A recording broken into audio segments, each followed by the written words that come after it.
Greetings and felicitations, YouTube. Jarl the Appian Way here. Today, I'm going to show you a series of archer tests that myself and a fellow from the Admiral Price Discord named Eruner went through.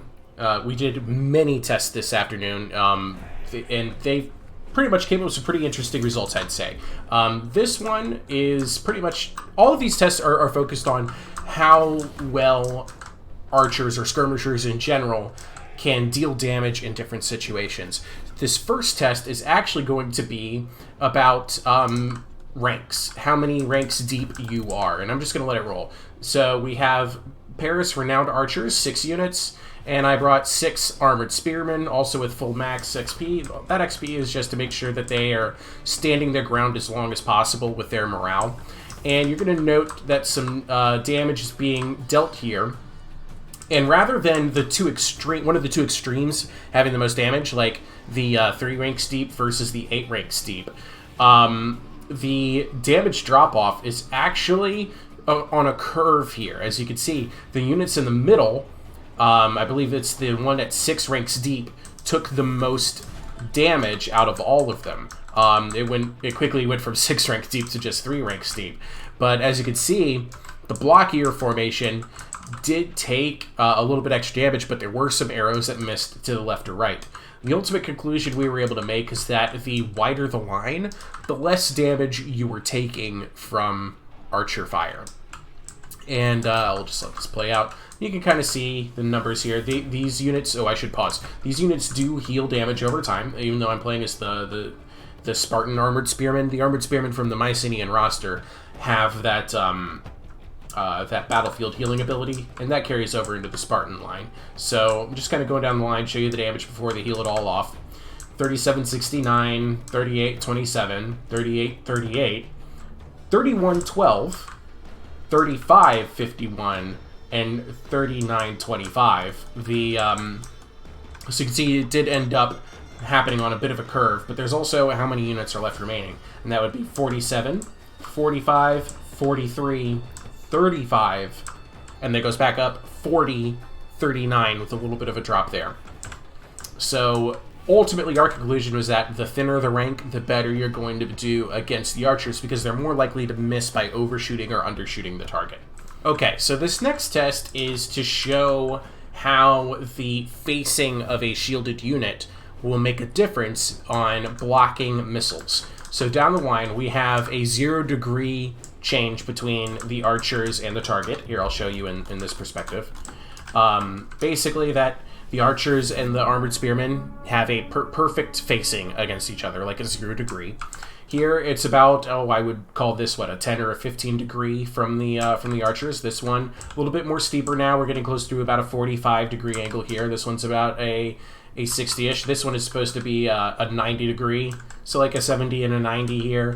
But this one looks like it's going to turn out being a little bit more than 90-degree. And then this one is backs facing. The other thing that I would note about this test, though I don't show it to you in this one, is that it does not matter what hand the shield is on. In this instance, the shields are all on the left hand. We tested this with a right-facing instead of a left-facing, and it made 0 difference in the outcome. So I'll just let this play out and show you the results. So as you can see, the ones that are facing directly, they're taking very little damage, and then the control in this instance, where the shields are not helping them at all, they're taking all of the damage. There's no block chance. And it's a little bit sloped here, the end result. What we were able to conclude from this and retrials was that there is a 90-degree cone directly in front of a shielded unit that determines whether or not you get your missile block chance or not. And the closer you get to that 45-degree to the left or 45-degree to the right, the more likely you were to take more damage. So there was a little bit of room for error at the very extremes of that cone. But so long as the missile unit is in the front 90-degree arc of your shielded unit, your shields will be blocking a percentage of those arrows.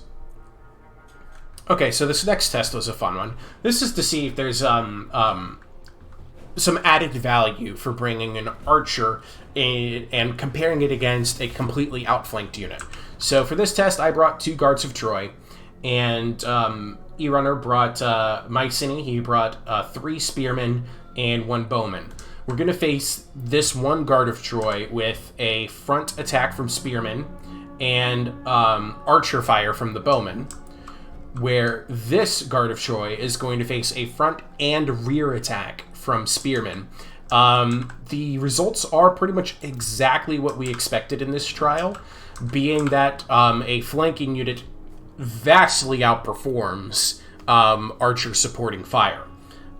We are also going to test, and I'll show you this in another video, how a archer from a flanked position still doesn't outperform just a melee flank.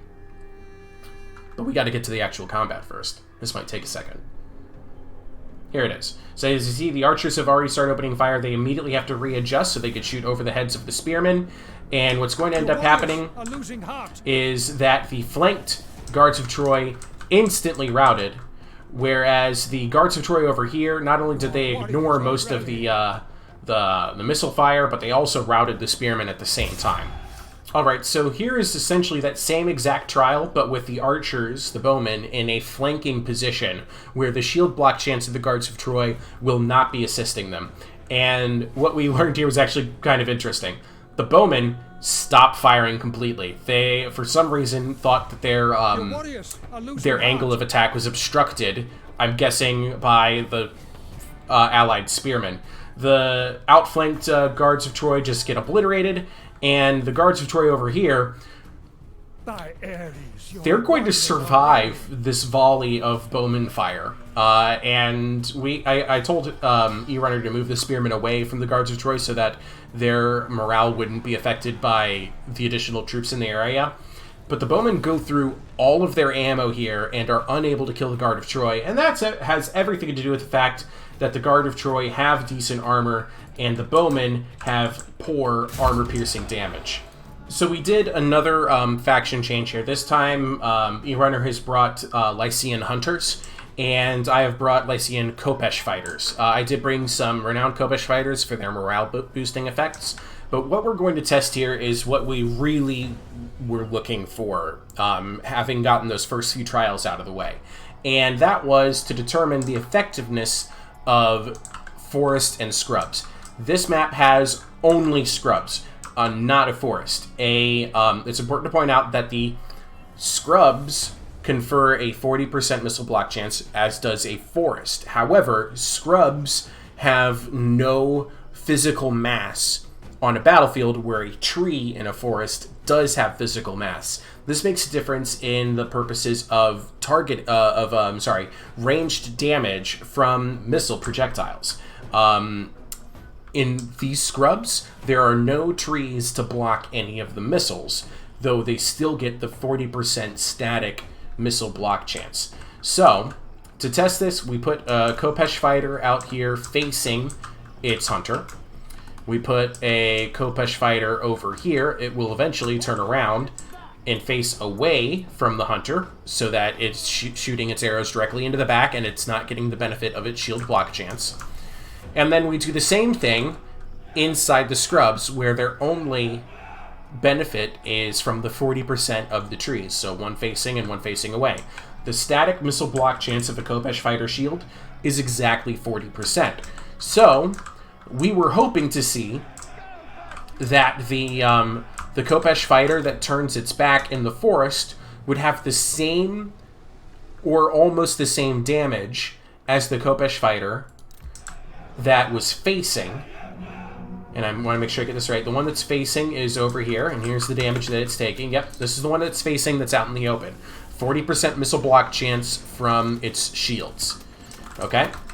This is the one that is facing away. You're going to note that it is already taking much more damage than the one that is directly facing, and that margin will actually increase.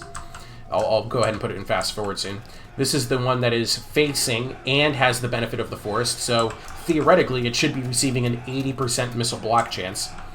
And this one is facing away and should only be getting a 40% missile block chance. what we were able to conclude was that the 40% for the trees and scrubs is actually better than the 40% for the shield in hand. Considerably so, actually. And, I mean, those units are completely routed. These guys are taking almost similar amounts of damage, and we are dealing with the same exact hunter that's shooting them.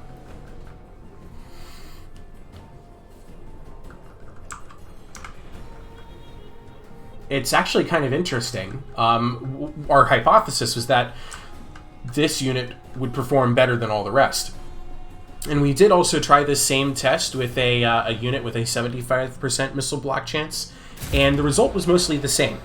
Actually, it was interesting because the unit that was in the trees with a more than 60% missile block chance was still getting damaged. So it didn't mean that the missile block chance from the trees was stacking on top of the missile block chance of the shield. It did not mean that the 60% shield and a 40% forest and scrub equal to 100% missile block chance. Instead, the way the damage transfers over is calculated a little bit differently. So on this test, we changed units again. This time I'm bringing Corybantes because they are unbreakable, and because unlike the Spartoi, they don't go berserk and attack your targets. We might have actually tested with the Spartoi at least once. I might show you that one as a bonus. But basically, with hunters inside the scrub, firing on targets inside and outside the scrub, as well as hunters outside of the scrub, firing on targets inside and outside of the scrub. In these instances, the Corybantes, we had them all facing with their backs towards the enemy so that their shields were not conveying any missile block chance whatsoever. It does take us a little bit of time to set this one up because there's a lot of making sure our units can be seen on the part of the Lycian Hunter to get this done. What we had hypothesized was that the archers outside of the scrubs were going to perform better. The conclusion, though, was that there was no difference, and that's because with these scrubs, there are no trees, and it's the trees themselves that block arrows.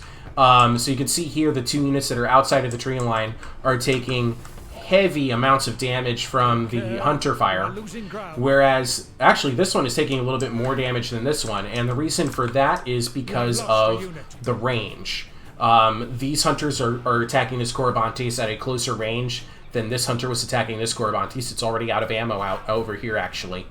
And this is the only of the Corybantes to survive the test. So, it was interesting to us to see that the inside of the trees performed that much better, but in that instance, it had to do with the distance to target. We do another test later on, and I will show you that one, to demonstrate the effectiveness range has on your archer's damage. So for this test, we wanted to see what kind of a difference actual trees would make with the Corybantes and the Lycian Hunters. So I'm going to have this unit of Corybantes here inside the brush. It's actually, I think we determined this test is a little bit flawed because there aren't trees all the way through this forest. And we tested it with the archers inside the tree line and with the archers outside of the tree line at targets that are inside the tree line and outside the tree line with their backs facing so that the shield block chance doesn't make a difference. I also want to note with all of these tests with the Corybantes, I am not activating the shield wall formation, which gives them another 35% missile parry. We wanted a 0 missile parry at all times. But as you can see, the position of the Lycian Hunters, this is going to be a scrub-to-scrub shot, so there will not be any arrows getting blocked by trees. This one is going to have to pass through a few trees, which will be blocking arrows. And out here, these Corybantes will have some trees to protect them from archer fire. Oh, and the archer fire has begun. And then this Corybantes outside, this is pretty much the control group, so you can see outside and outside. And right away, it's actually worth noting that we believed that the arrows were passing through completely and effectively without hitting any trees because of the amount of damage that these Corybantes were taking compared to the other one. And as you can see, they just got deleted, and these guys are almost gone. So we had started to wonder if the trees were not blocking any of the arrows being fired by an archer unit in the trees. And in this instance, it was true. These hunters managed to shoot through these few trees unimpeded, which reminded me very much of the recent update in Warhammer, where there was a grace period given to missile units shooting from a tree line of like 1.1 seconds, something like that, where they would pass through any trees or foliage that were in their way. The end result, actually, we might be able to see some of those. Here's arrows. You see right there, one arrow just bounced off of a tree at the target's destination, and you may see a couple more. There goes another one. You'll if you look just kind of vaguely in the middle of those trees, you will occasionally see an arrow bounce off of a tree trunk. But I think that's actually the last volley, so that's the end of this test. So we're going to try again in future tests to see just how effectively those trees are actually blocking missiles. Because it isn't just the static 40% missile block chance of scrubs and forests. The trees themselves confer a physical barrier that also blocks missiles on top of the 40% scrub and forest missile block chance. As demonstrated by the fact that the two Corabantes that are inside the scrub line survived. So for this test, we wanted to make sure that the trees were either having an impact or not. So here we have a Corabantes that is inside a clump of trees. We have Corabantes that is inside a clump of just scrub. I guess there is just one tree here. Oh, wait, that's his Corabantes. There's mine. Yes. He had his Corabantes there to so he could see these targets with his archers. But this is a Corabantes that is only in the shrubbery and not in the trees. And the two archers here are shooting from a position where there are trees directly in the line of sight. There is going to be a difference in damage in these two targets that we explained by virtue of range, and we tested that in the next test to show how range plays an impact on damage for archer skirmishers. Let's go ahead and speed this up so we can get the damage on the roll. And as you can see here, the archers are firing, and the damage that I'm taking on both units is starting to... I'm going to go ahead and hide the foliage. Well, no, I'm not going to hide the foliage. There it is.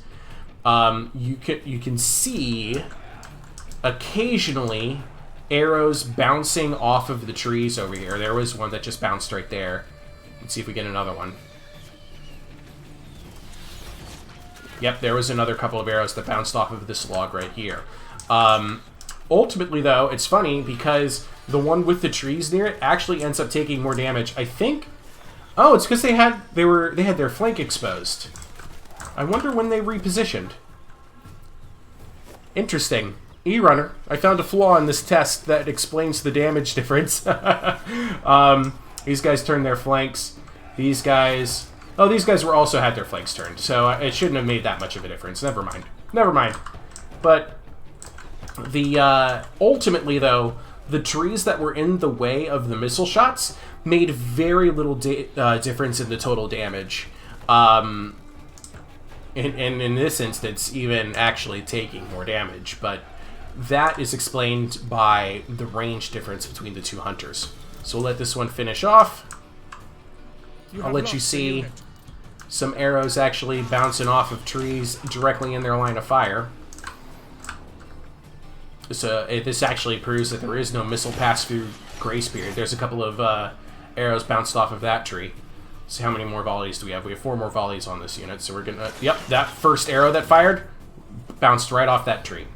So there is no missile pass-through grace period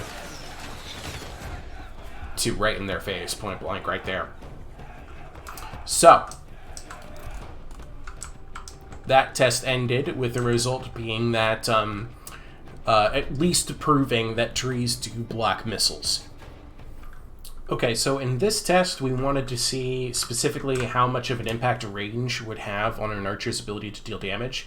These are Lycian hunters firing into Corybantes at various increments between their extreme range of 150 and their a relatively close range of 50. And I'll let them all expend their ammo. You're going to note that the extreme range seems to have fired at a slower rate of fire. That was actually because there was a misclick in the attack orders, so they are going to go through all of their ammo at about the same timing-wise. And ultimately, what we are able to conclude with this is that there is a damage drop-off based on range. If you're at your extreme range, you're actually going to deal less damage. So the one that was at 150 range left 1,798 hit points. The closest range, the one at 50, had 926 hit points left. A difference of about 900 points of damage, which I think when he calculated it out, and he can correct me in the comments if it's that big of a deal, I think he said it was about a 10, 11, 12% damage drop off, something like that, in that vicinity. I can't remember exactly what he said. But this goes to show that range to target makes a difference for the amount of damage that your archers do. So yes, here's that footage I was talking about where our guinea pigs decided to rebel against the fact that they were guinea pigs. The Spartoi already going berserk and deciding to take their anger out on the skirmishers that were shooting them. But yeah, so I hope you find this all very educational and useful. We went through a lot of effort to bring you these tests and replays. Please thank Eruner in the comments, as I am thanking him right now. And I hope that you continue to come to my channel and watch my content. Consider subscribing if you haven't already. And I really look forward to seeing you guys in future episodes and future content. Ta-ta, love you all, see you in the next video.